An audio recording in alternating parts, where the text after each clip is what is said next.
Assalamualaikum warahmatullahi wabarakatuh. Alhamdulillahirrahmanirrahim. Kita panjatkan puja dan puji syukur kita kehadirat Allah Subhanahu wa taala karena atas limpah rahmatnya kita masih diberikan kesehatan dan kesempatan untuk belajar kembali. Untuk hari ini kita akan belajar tentang penelitian kuantitatif, jenis penelitian eksperimen, dan khususnya nanti akan saya jelaskan contoh beserta dengan cara menganalisis data kuantitatif menggunakan kuasi eksperimen gitu ya. Baik, sebenarnya materi ini sudah saya jelaskan secara offline kepada mahasiswa, cuma di sini merupakan penegasan dan mungkin ada yang lupa gitu ya. Jadi saya jelaskan dengan contoh dan saya akan menggunakan bantuan aplikasi SPSS. Nah, di sini kita ketahui bahwa penelitian eksperimen di situ, eksperimen sendiri itu kan uji coba atau percobaan gitu ya. Suatu penelitian yang menggunakan percobaan untuk membuktikan kebenaran terhadap suatu teori atau suatu hukum. Tentunya di sini yang kita bandingkan atau percobaan di sini mencari hubungan sebab akibat atau kausal yang biasanya di situ terdiri dari dua faktor, ya faktor X dan faktor Y atau variabel independen dengan variabel dependen. Namun ada juga yang membandingkan dengan variabel moderator gitu ya. Jadi eksperimen ini sebenarnya ada tiga gitu ya, pre-eksperimen, kuasi eksperimen, dan true eksperimen. Nah, perlu kita ketahui bahwa penelitian kuantitatif salah satunya di sini adalah eksperimen menggunakan kata-kata ya. Di dalam judul ada kata-kata pengaruh, ada yang menggunakan hubungan atau korelasi, ada menggunakan perbedaan gitu ya. Jadi yang sering digunakan dalam penelitian eksperimen itu kata pengaruh. Terus selanjutkan yang saya jelaskan tadi bahwa penelitian eksperimen di sini ada tiga jenis. Yang pertama pre-eksperimen, yang kedua kuasi eksperimen, yang ketiga adalah true eksperimen. Di sini sudah saya jelaskan bahwa pre-eksperimen di situ hanya menggunakan satu kelas, tidak ada kelas kontrol. Jadi tidak ada kelas pembanding.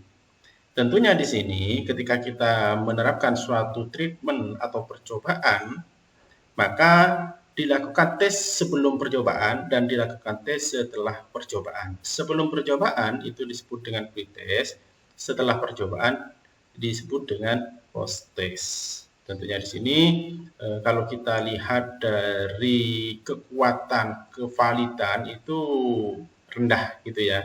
Kekuatan hasil penelitian ini sangat rendah karena tidak ada kelas kontrol. Baru yang kedua itu kuasi eksperimen. Ini sudah ada kelas kontrol. Cuma di sini tidak bisa menentukan random gitu ya, tidak ada pengacakan. Jadi misalkan kita melakukan penelitian hanya tersedia satu kelas, namun langsung kita bagi dua kelompok, satu untuk kelas treatment atau uji coba, satu kelas kontrol. Atau memang tersedia dua kelas, langsung kita tentukan, oh yang kelas A ini untuk treatment, yang kelas B untuk kontrol. Jadi kita tidak tahu apakah kemampuannya homogen atau setara antara kelas yang digunakan untuk percobaan dengan kelas yang dijadikan kontrol. Jadi di sini kuasi eksperimen ini yang sedang. Ada juga true eksperimen ya. Kalau true eksperimen di sini kita dalam menentukan sampelnya atau menentukan subjek penelitian di sini sangat memungkinkan adanya homogenitas atau kemampuannya setara sehingga hasil penelitiannya di situ lebih valid atau lebih kuat. Misalkan di sini kita melakukan penelitian di kelas 1, sedangkan kelas 1 ada 5 kelas, ada A, B, C, D, dan E. Maka kita cek ya kelas mana yang kira-kira kemampuannya setara, pemahamannya setara. Misalkan kelas A dengan kelas E. Dilihat dari dominan, mungkin yang pinter, yang sedang, yang tidak pinter itu rata-rata sama antara A dengan E. Atau mungkin dilihat dari jenis kelaminnya. Sama. terus kemampuannya juga sama. Sehingga ketika kita lakukan treatment di salah satu kelas, uji coba di salah satu kelas, dibandingkan dengan kelas yang dijadikan kontrol, itu mendapatkan hasil yang lebih kuat, karena dasarnya adalah kemampuannya sama. Sehingga kita lakukan penelitian menggunakan treatment, misalkan menggunakan pembelajaran X. Ya, pembelajaran X ini diterapkan di kelas A, pembelajaran biasa di kelas E. Sehingga nanti ketika mendapatkan hasil dari pre-test dan post-testnya, atau hasil tesnya itu kelihatan, oh ternyata penggunaan model pembelajaran atau strategi pembelajaran yang ini lebih unggul dibandingkan pembelajaran di kelas kontrol, yaitu pembelajaran biasa, gitu ya. Nah, untuk hari ini saya akan menjelaskan tentang yang kuasi eksperimen, gitu ya. Yang kuasi eksperimen saya menggunakan dua kelas karena di sini ada dua kelas. Nah, contohnya seperti ini. Contoh judul yang akan saya terapkan, yang akan saya gunakan dalam melakukan penelitian eksperimen, jenis kuasi eksperimen, contohnya pengaruh model belajar cooperative learning terhadap prestasi siswa. Pengaruh model pembelajaran. Nah, di sini kita menggunakan kata pengaruh, karena eksperimen kebanyakan menggunakan kata-kata pengaruh. Pembelajaran kooperatif, ini variabel X atau variabel independen. Dan prestasi siswa atau hasil belajar siswa ini adalah variabel Y. Nah, kalau kita lihat di sini ya, di bawah ini ya saya bagi menjadi 3. Sebenarnya kalau kita menggunakan satu kelas ya, identik pre-eksperimen itu menggunakan satu rumusan masalah. Biasanya langkah-langkah uji statistiknya sampai dengan Bayer's sampel. Kalau di situ datanya normal. Nah, kalau yang nomor 2 ini biasanya kuasi eksperimen. Kita lihat dari rumusan masalahnya ada 2, rata-rata ya, pada umumnya ada 2 ya kalau kuasi eksperimen. Maka untuk analisis statistiknya, untuk menjawab rumusan masalah yang kedua, biasanya kita menggunakan independent sample test kalau di situ datanya normal. Kalau true eksperimen biasanya rumusan masalahnya ada 3. Yang sering digunakan one way, ANOVA gitu ya. Baik, langsung contoh saja. Ini ya, pengaruh model belajar kooperatif learning terhadap prestasi siswa. Kalau kita lihat, variabel X-nya yang mana? Cooperative learning. Variabel Y-nya adalah prestasi siswa. Desain penelitian yang akan saya gunakan adalah kuasi eksperimen. Sedangkan instrumen untuk mendapatkan data, saya menggunakan tes atau soal. Tentunya saya menggunakan pre-test dan post-test. Terus, untuk kelas eksperimen ada 2 kelas ya. Kelas eksperimen maksudnya dalam penelitian ini ada 2 kelas. Satu sebagai kelas kontrol, yaitu pembelajaran menggunakan pembelajaran biasa atau pembelajaran konvensional. Untuk kelas eksperimen kita menggunakan atau saya menggunakan pembelajaran kooperatif. Nah, kita perhatikan. Yang pertama apa yang harus kita lakukan? Kita menentukan rumusan masalah ya. Menentukan rumusan masalah. Nah, jadi kalau judulnya pengaruh model pembelajaran kooperatif learning terhadap prestasi siswa, maka rumusan masalah yang pertama, apakah ada pengaruh?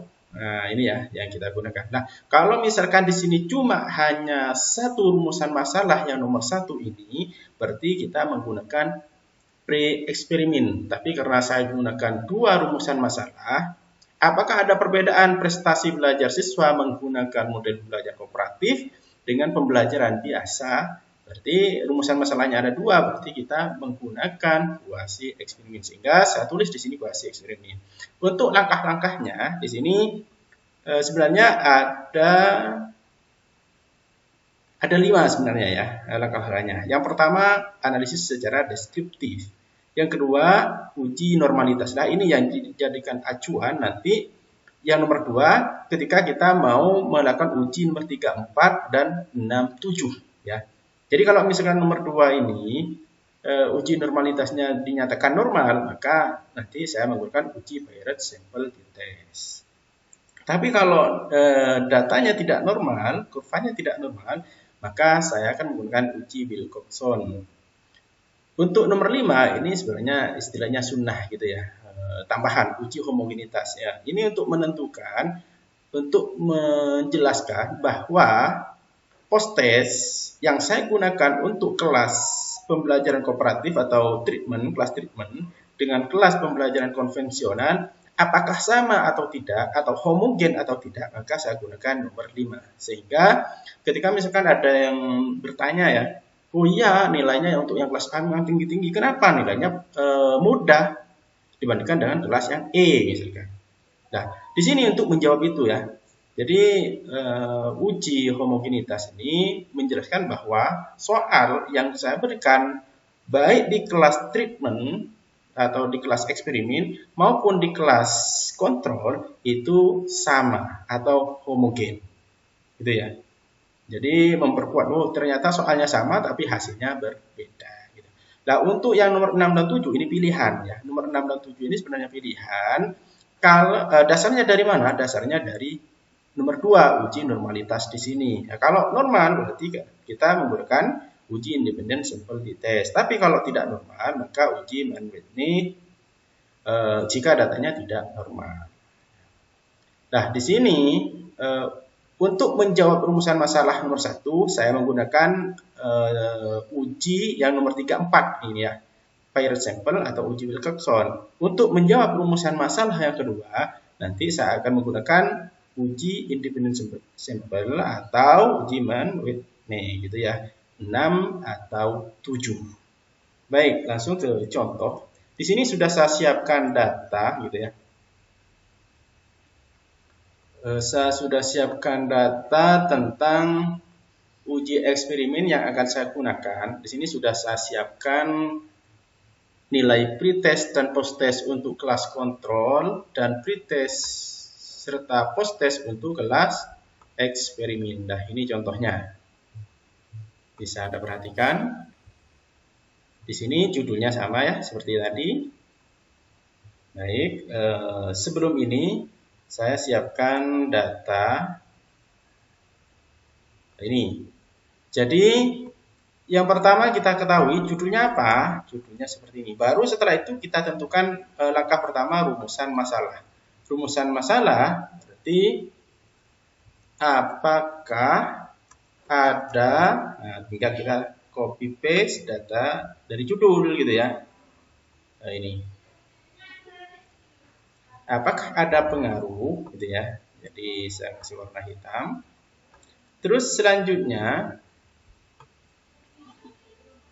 apakah ada perbedaan gitu ya. Jadi di sini tinggal kita copy saja. Kalau rumusan masalah berarti kita menggunakan tanda tanya. Selanjutnya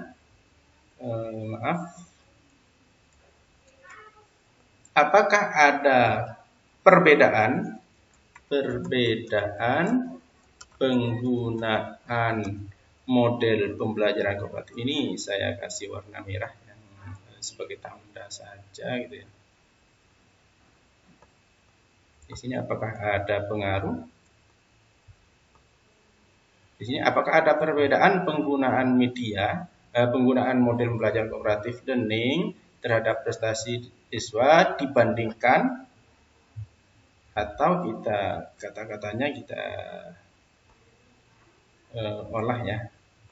Apakah ada perbedaan penggunaan model pembelajaran kooperatif learning dengan pembelajaran biasa atau konvensional? Biasa atau konvensional ya. Jadi ini yang tambahan dari saya untuk rumusan masalah yang kedua. Jadi yang membedakan yang pertama apakah ada pengaruh. Kalau yang kedua, apakah ada perbedaan penggunaan model pembelajaran kooperatif learning dengan pembelajaran biasa atau konvensional terhadap prestasi siswa pada mata pelajaran dan seterusnya. Nah, untuk rumusan masalah sudah selesai. Baru kita akan melakukan uji ini ya. Nah, kita akan menggunakan bantuan aplikasi SPSS serta bantuan AI, salah satunya nanti saya akan gunakan ChatGPT. Caranya gimana? Kita buka aplikasi SPSS terlebih dahulu. Anda bisa langsung copy paste data yang sudah ada di Excel, contohnya ini ya. Pretest, posttest, silahkan copy paste ya, copy, Ctrl C atau klik kanan copy gitu ya. Klik kanan di sini copy. Setelah itu masuk ke data data view, silakan Anda paste atau Ctrl V atau klik kanan paste ya. Selanjutnya kita lihat di sini berupa desimal 73,00. Nah, kita edit terlebih dahulu di bagian variabel view. Yang ini kita tulis pretest biasa. Di sini posttest biasa, maksudnya kelas biasa atau pembelajaran konvensional. Karena kita urut tadi ya. Di sini sesuai ini ya. Pretest, posttest kelas biasa atau kelas kontrol, pretest, posttest kelas eksperimen. Di sini pretest X, terus posttest X, eksperimen maksudnya. Nah, di bagian desimal kita jadikan 0 saja yang ini. Ini juga jadikan 0, ini juga jadikan 0, ini juga jadikan 0. Jadi tidak ada koma 00 gitu ya. Terus bagian label kita tulis di sini pretest misalkan kelas biasa, di sini posttest kelas biasa, di sini pretest kelas eksperimen, di sini posttest kelas eksperimen. Selanjutnya kita cek datanya ya di data view. Data ini sudah selesai. Berarti selanjutnya gimana? Cara kita melakukan uji analisis deskriptif, maka kita klik analyze, deskriptif statistik, setelah itu deskriptif. Nah, data ini kita pindah ke bagian variabel. Bisa klik satu-satu atau Ctrl A, klik di sini Ctrl A, pindah semua. Nah, setelah data dipindah semua, kita cek terlebih dahulu kira-kira yang mau kita tampilkan data apa saja. Klik di bagian option. Kita menampilkan rata-rata bisa, ditambah sum atau jumlah. Terus ditambah varian, range juga bisa. Nah, di sini saya tetapkan biasa rata-rata, standar deviasi, nilai minimum dan maksimum. Atau saya menampilkan min juga tidak masalah. Varian. Di sini saya tentukan saja seperti ini. Terus saya klik continue, selanjutnya klik OK. Nah, ini hasil data deskriptif. Analisis uji data secara deskriptif. Di sini ada N-nya, jumlah siswanya ada 28. Kebetulan untuk kelas eksperimen dan kelas kontrol, ini saya samakan ada 28 semua, gitu ya.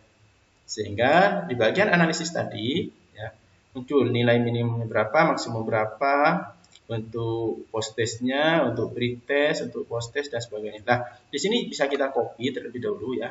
Copy, kita gunakan gambar saja, copy as image. Setelah itu kita masukkan ke data, mungkin skripsi atau jurnal gitu ya. Kita letakkan di sini. Klik kanan, ini paste gambar gitu ya. Nah, jangan lupa kasih keterangan. Gambar 1 data deskriptif. Nah, setelah itu Anda perlu ada penjelasan di bawah di sini. Ya, bagaimana kasih penjelasan? Tentunya Anda akan menjelaskan gambar yang ada di sini ya. Nilai minimum, maksimum, rata-ratanya, standar deviasinya. Nah, biar cepat Anda bisa menggunakan AI, bantuan ChatGPT, salah satunya GPT, Gemini, dan sebagainya. Sini ada contoh ya. Saya menggunakan ChatGPT, misalkan ini ya. Tinggal saya paste saja gambar yang tadi ya. Gambarnya sudah saya paste. Saya sudah copy paste gitu ya. Setelah itu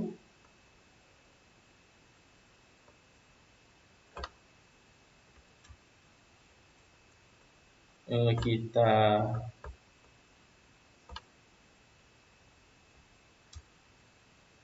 kasih keterangan sesuai data yang ada di sini ya, gambar data deskriptif ya. Biar nanti ketika ChatGPT ini ngasih penjelasan itu tidak salah sasaran gitu ya. Terus mungkin juga ditambah dengan judul ya mungkin ya. Di sini kita copy saja judulnya. Ketika kita enter tekan shift biar tidak langsung berubah gitu ya. Biar tidak langsung terkirim ya. Judul kita paste. Setelah itu perintahnya apa? Misalkan tolong buatkan 2 paragraf tentang data deskriptif di atas. Nah, ini perintahnya sudah, tinggal kita enter saja ya. Kita lanjut. Nah, tinggal kita tunggu ya. Datanya sudah ada, gambarnya sudah ada. Nah, di sini langsung dibuatkan ya. Berdasarkan data deskriptif pada gambar 1, terlihat bahwa nilai rata-rata pretest siswa pada kelas biasa adalah 67,0. Nah, tinggal kita copy saja yang ini. Biar kita nggak usah bingung-bingung ngarang paragrafnya gitu ya. Buat paragrafnya. Kita pakai bantuan biar cepat ya. Bantuan ChatGPT dan sebagainya. Tinggal kita copy paste di sini gitu ya. Setelah itu paste. Ctrl V gitu. Ini sudah selesai untuk paragraf analisis secara deskriptif. Hasil analisisnya menggunakan aplikasi SPSS. Terus penjelasannya kita pakai bantuan ChatGPT. Baik ya. Untuk yang pertama, langkah yang pertama analisis secara deskriptif sudah kita laksanakan. Untuk video berikutnya uji normalitas, uji Bayes sampel atau Wilcoxon, uji homogenitas, uji independen dan sebagainya. Nanti saya buatkan di video tutorial berikutnya. Terima kasih, mudah-mudahan apa yang saya jelaskan ini bermanfaat bagi kita semua. Saya akhiri, wabillahi taufiq hidayah, wassalamualaikum warahmatullahi wabarakatuh.